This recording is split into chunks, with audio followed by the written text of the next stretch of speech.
decades, both the President and the Senate have immigration plans with the central component of amnesty for those who are in the country without the benefit of citizenship. That past experience has shown us that amnesty hinders us from creating the actual solution to our problems. Remember, Congress in 1986 allowed amnesty during the Reagan administration. We were then promised solutions, but those have not been met. But let's focus for just a minute on the reality and forget the rhetoric. Which country has been the most welcoming to new citizens? Which country has offered the oath of citizenship to more people who chose to legally enter that country? If you look at this chart, you see on the far end, it's the United States of America. In 2010, 1 million new residents were offered the oath of citizenship. That's better than Turkey, better than Belgium, better than Germany. Look, amnesty will not solve the problems of drug violence and firearms in Texas. Increased border patrol have been asked for but not delivered, and fencing along the southwest border has been canceled. We already do a good job allowing new citizens into our country. Perhaps if we focus on securing our borders instead of rewarding or offering amnesty, some of the problems would become more manageable. I yield back the balance of my time. For what purpose does the gentlelady from North Carolina seek recognition? Without objection, the gentlelady from North Carolina is recognized. Thank you, Mr. Speaker. Student loan interest rates are scheduled to double July 1st unless the President and Senate act now to remove politics from the rate-setting process. No amount of White House campaigning will stop the increase. We have to work together. And that shouldn't be hard, since House Republicans already share a great deal of common ground with President Obama's own interest rate proposal. He asked for a permanent solution to Washington's interest rate conundrum. He asked that the solution anchor rates in the market and away from election cycles, and that it include protections for the most vulnerable. The Smarter Solutions for Students Act, passed by the House with bipartisan support, meet those criteria. Our solution to stop rates from doubling provides a good starting point for Senate Democrats and President Obama to take action before July 1. The President must not cede this common ground to empty speeches and political posturing. Let's build on the common ground to keep rates from doubling. I yield back. For what purpose does the gentleman from Oklahoma seek recognition? Does the gentleman seek unanimous consent? Yes, sir. Gentleman is recognized for 1 minute. Mr. Speaker, the President's Justice Department sold weapons to narco-terrorists south of our border who killed one of our finest. The President's State Department lied about Benghazi with false information provided by the White House.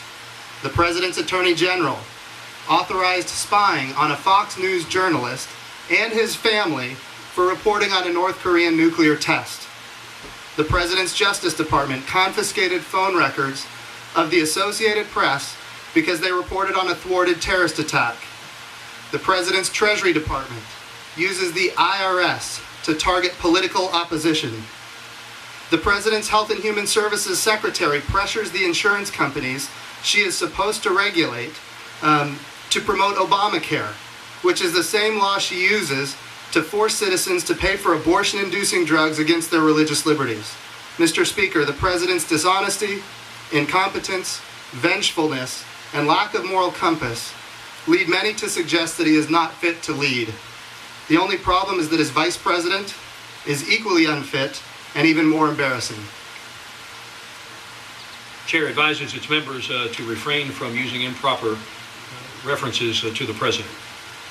For what purpose does the gentleman from Virginia seek recognition? Does the gentleman seek unanimous consent? I do, Mr. Speaker. The gentleman is recognized for 1 minute. 24 years ago, peaceful pro-democracy demonstrators gathered in Tiananmen Square were brutally crushed by the People's Liberation Army. The Chinese government remained frightened by their spirit that animated that protest. I submit for the record an article from today's Washington Post which reported that in the 2.5 decades since the protest's violent end, China's government has largely scrubbed Tiananmen from history. In 1991, Congressman Chris Smith and I traveled to China where we visited Beijing Prison No. 1, which housed approximately 40 Tiananmen Square protesters. While our request to visit the demonstrators was denied, we left with a pair of socks made by prisoners for export to the West. The events of the past and the continued repression today are made worse by this administration's failure to prioritize human rights in our relationship with China. Will President Obama even mention Tiananmen in his summit with the Chinese president this week, or will he abide by the senator's wishes and pretend it never happened? I yield back the balance of my time. For what purpose does the gentleman from Indiana seek recognition?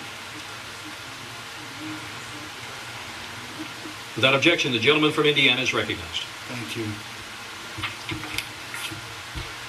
Mr. Speaker, it's 2013, and the world is full of successful women.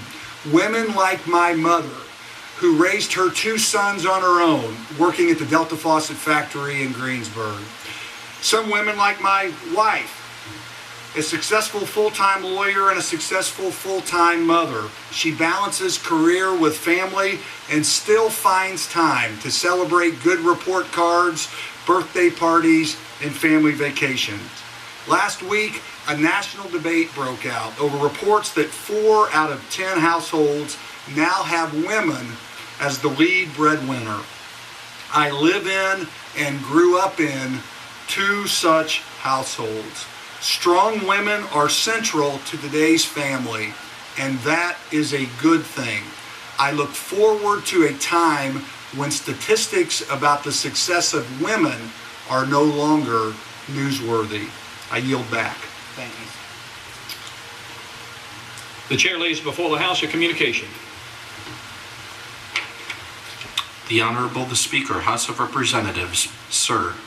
This is to notify you formally pursuant to Rule 8 of the Rules of the House of Representatives that I have been served with a subpoena issued by the United States District Court for the District of Arizona for witness testimony. After consultation with the Office of General Counsel, I have determined that compliance with the subpoena is consistent with the privileges and rights of the House, except to the extent that questions put to me seek information that is privileged. Signed sincerely, Peter Sweck, Senior Systems Analyst. Pursuant to Clause 4 of Rule 1, the following enrolled bill was signed by Speaker Pro Tempore Wolf on Friday, May 24, 2013.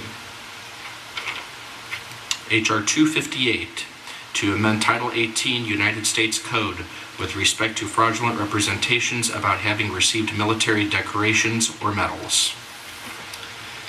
Pursuant to Clause 12A of Rule 1, the Chair declares the House in recess until approximately 4 p.m. today.